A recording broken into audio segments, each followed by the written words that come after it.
Yo, welcome back. So, are you looking to buy a new scooter for the year 2021 Christmas? Well, I got the perfect beginner guide for you, ladies and gentlemen. Well, it's your boy Sunil, and this is the Sunil Tree. Let's get this video started.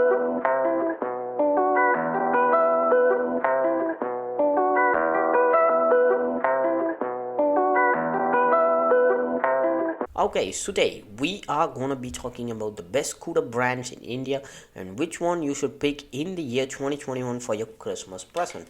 Well, let's get this video started. First and foremost, let's get you up to speed, right? There are too many brands in scooter segment, and it may be a little bit confusing for you guys to select which brand you should buy in the year 2021. Well, let me get you on the correct path on which motorcycle you should buy. Obviously, motorcycle means referring to the what to say scooter segment, right? First, let me clear these things up, right? You might have an R1, an R1M, or an R5, or maybe a Ducati V2 or a V4, for example. But at the end of the day, you're in India, ladies and gentlemen, and India is mostly consumed about full of goddamn traffic. So the first thing that you're gonna do is you need a peaceful motorcycle to make your drive easier, and bikes doesn't give you that.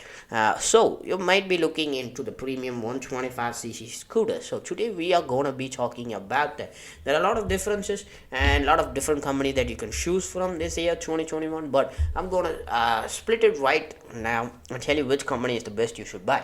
So first of all, before starting this video, I wanna confess that this video is not sponsored by any of the company that I'm mentioning about. This is out of pure interest and pure determination that I want to make this video, right? And for you guys, this is a full in-depth review, ladies and gentlemen. I have driven almost all scooters from all brands, and this is my personal opinions. No choices and no hurts to any of the companies or any of the fans of these companies, right? So let's get this started. So first off, there are these three companies that make good motorcycles, good with the double captions, right? There's the Honda, there's the Yamaha, as well as the TVS. See why I kept TVS as last, because it goes from good to worst, right? And there are some unknown brands like the the Hero, the Vespa, as well as the Suzuki, as well as the Aprilia, that we are going to talk about in the last segment, right? So let's get you up to speed. First and foremost, I'm going to talk about only the the higher end scooter sales segment. So there are going to be a lot of scooter models that have been left out from a certain company. Don't be discouraged if I have missed any in this compilation. Post it down in my comment section below. Make sure to read it, but I'm gonna take only the most famous scooters of each brand. So let's take first Honda. Honda has its best scooters. One is going to be the Activa. The second is going to be the Dio. That's the best scooters that are running, and obviously there are a lot of other scooters also. I don't know the names of it, but Honda Activa, the first generation models of it. I put in the date and time when it was released on the screen. You can see it right now. That first edition of the Honda Activa was pretty good, because it was a lightweight body. It had the maneuverability, and also it had some sexy curves on it. It was very interesting piece of motorcycle. But after that, the second generation came, the third generation came, and now it is around sixth generation. And that's when Honda struck its bad butt, ladies and gentlemen, because the Honda second and third generation was quite cool, and fourth, fifth, and sixth were not as such, ladies and gentlemen, because it was too girthy at the back, and it was too rear weighted, and it was hard to drive, especially for women. Women drivers were complaining about the weight and how they could not easily maneuver it in the traffic. I could see some ladies out there driving it, but I'm doing this out of my own, right? Next up is going to be the Honda Dio. The first generation of Honda Dio was too much sporty and too lightweighted, and it had some major failures on it. Nobody's perfect, right? So second generation came out. That was when Honda struck gold, ladies and gentlemen. The second generation of Honda Dios, I'll obviously put a picture up, you can see it. It was one of the most beautiful scooters that mankind can bring out. It had the ample amount of power. It was priced at a reasonably priced point. It had good mileage.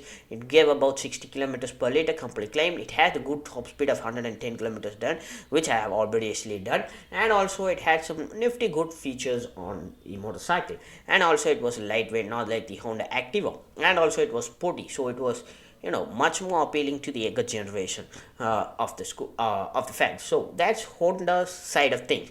Next up, we are gonna go with the Yamaha. So Yamaha, I'm gonna take the top two scooters. One is gonna be the Fasino, the second one is gonna be the Razia. Obviously, I have driven both of the scooters, for quite some time. I know for a fact that both scooters are doing good in the world, but Yamaha as a company as a whole, it is one of the greatest companies. I'm a huge fan of Yamaha to say so myself. They have some good engineering, research, development because they have MotoGP team on standby for development of the R15. So they put all the same technology into the scooter segment also, so it is reasonably priced. It has good handling characteristics as well as it has some good dynamics as well. Also, it has some pretty good features. It comes in various colors, and both of the scooters are pretty good as far as I've tested. Next up, we're going about the TVS. No harm to any of the companies if I have complained more than once, but this is my personal opinion, right? Anyway, what I was saying, the TVS has a bigger flaws of having brake failure. I don't know why. I have not yet still corrected. Goddamn TVS, what are you doing? TVS is an Indian company and it's doing a lot of bikes of failures. If you have heard from the previous reviews on the net, TVS is known for its brake failure, but I know for a fact that they didn't bring it into the scooter segment. Only the bikes had it, the TVS Apaches and all the motorcycles for them, right? But I don't know when they thought of bringing it inside. I think so with the 92 editions of the Scooty Pep, 92 color editions of the Scooty Pep, they brought it inside to the scooter segment. God damn, bro. It is one of the worst scooters I have ever experienced in my life. It has no power.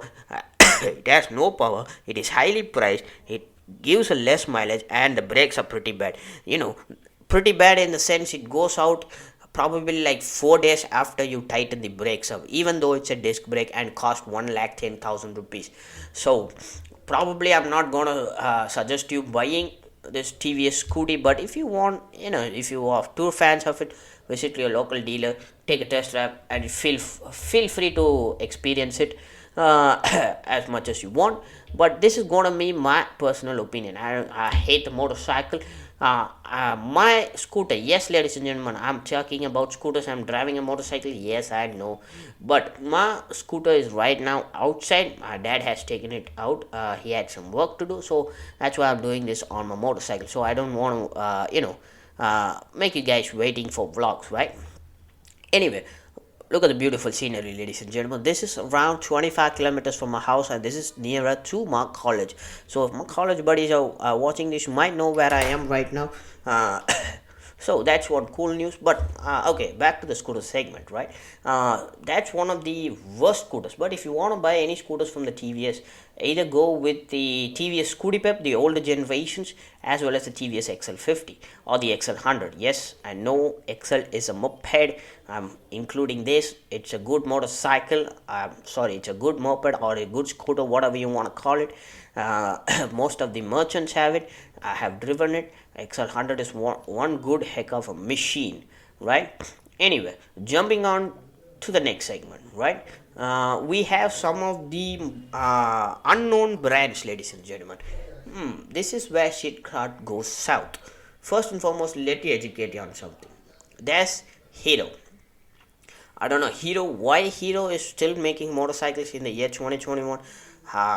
If Hero executives are watching this, I'm really sorry. You need to do something about your motorcycle brand. You need to refurbish or do something that makes Hero stand out, because they're doing the same thing that they did in the year 1990s and expecting things to sell. But unfortunately, no. Hero makes good motorcycle. I can vouch for that. But on the scooter side of thing, not good amount of sales as well as not good amount of positive reviews. Hero obviously has its pluses and other models. That's why I didn't include it. That's why I put it on the other side of the segment, right? Cool. The Hero side of things. I don't know why they're calling it the Hero side of things. But anyway, next up. What is the next up? So, next up is gonna be the unknown brand known as the Suzuki, ladies and gentlemen. Yes, Suzuki, ladies and gentlemen.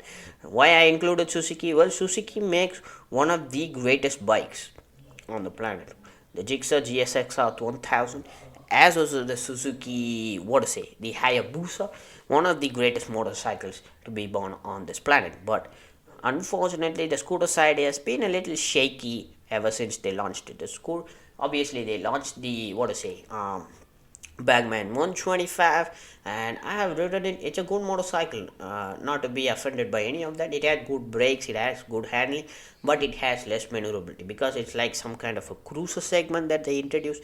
I don't know why. It has more space on the front than any other scooter that I have mentioned in this segment, so that's one pretty good news. So if you want to travel long distances using a scooter, which probably most people won't do it, this is the scooter for you. So that's one thing. It's also reasonably priced. I think the now they're gonna introduce the other segment also. I don't know when, but I think it's the 160cc. I don't know if it's launched or if it's gonna launch. If anyone knows about that, please do post a comment down in the comment section below. And by the way, if you're enjoying the scenery, leave a like on this video and also subscribe while you're down there. Turn your post notifications on so that you'll never miss a beautiful episode like this one. Anyway, back to the scooter segment. What I was telling, yeah, this Suzuki has also one more scooter on its lineup, which is not yet released in India. It's called the Executive Edition. I don't know why they named it. I'll put a picture up of it right now. You can see it on the screen, but this is not yet available in India. But it is a what 600cc, as far as I assume. It's a 600cc Executive Edition scooter. So I hope this comes out soon. And also BMW, yeah, I forgot one of the most important companies. BMW has launched its own line of scooters last year or probably like this year. I have not yet ridden it. Video coming soon on that also. As far as I heard, it's a good positive scooter. I think it's a 300cc or something like that. I put it up on the screen, you can see it. Or I'll leave a BMW's web page down in the description below. You could go check it out also. That's one company. Next up is gonna be what? The Aprilia. Yeah. Aprilia is a different kind of a breed scooter, ladies and gentlemen. It's on the different side. It doesn't compare to any of the greats like the Honda as well as the Yamaha, because it is a 150cc scooter and it is one of the highest cc scooters in this in the mentioned segments. And also it is a lightweight body. And if you want to buy this scooter, make sure that you're going only solo, because if you're doing if you're having to carry a pillion and if you're using this as a home based vehicle, I highly suggest you won't do it, because it has a small narrow seat at the back. Front is large, back is a little bit small, so whether people are sitting in the back, they might get little bit uncomfortable during long rides. So that's one thing. I don't know why they did it, because I think it's a kind of a race scooter type of thing, so that's why they did it. But that's one big news that you have to look over it. And it's priced reasonably. It has great come on, man, I'm explaining something. Someone has to disturb my beautiful flow of vlog. Yeah, god damn it, citizen. Yeah, see, another guy. Man. Anyway, what I was saying, let me overtake this guy just a second, guys.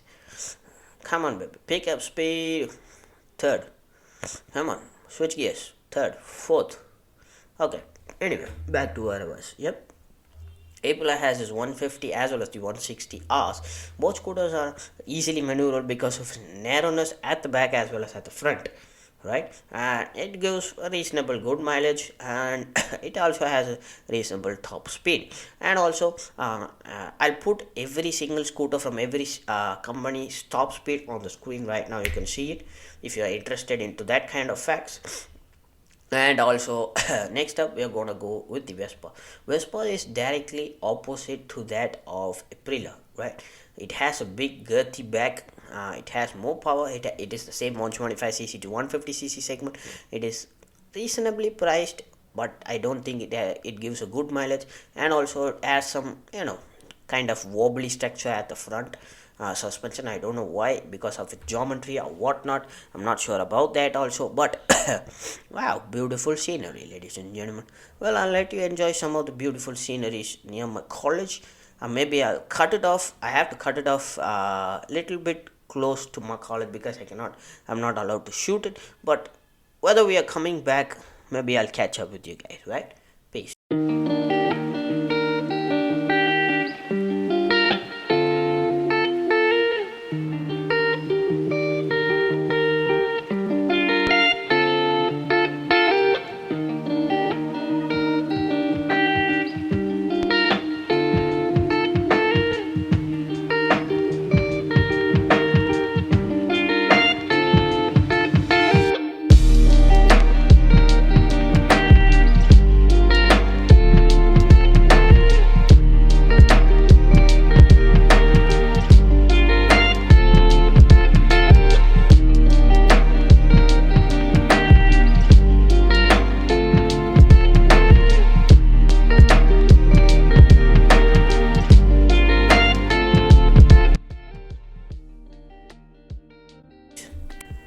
Okay, back I was, make a U-turn, and this is where my video ends, ladies and gentlemen. So if you are going to buy a good scooter for this year's Christmas, I highly suggest you to take the Honda as well as the Yamaha. And also, if you want to take another brand, I highly suggest you to take the Aprilia as well as the Vespa. So these are the top four brands that I suggest you to buy in the year 2021. Obviously, 2021 is going to be a big year, and also 2022 is going to be a big year for electric motorcycles. Also, there are a huge lot of electric motorcycles in the market that I have to do a review on. But if you want to buy, this is the last generation of combustion motorcycles. So go ahead, check your local dealership for your discounts and Christmas offers, and get to it, ladies and gentlemen. Have fun, advanced happy Christmas, and I'll see you on the next episode of some review. Yeah, peace.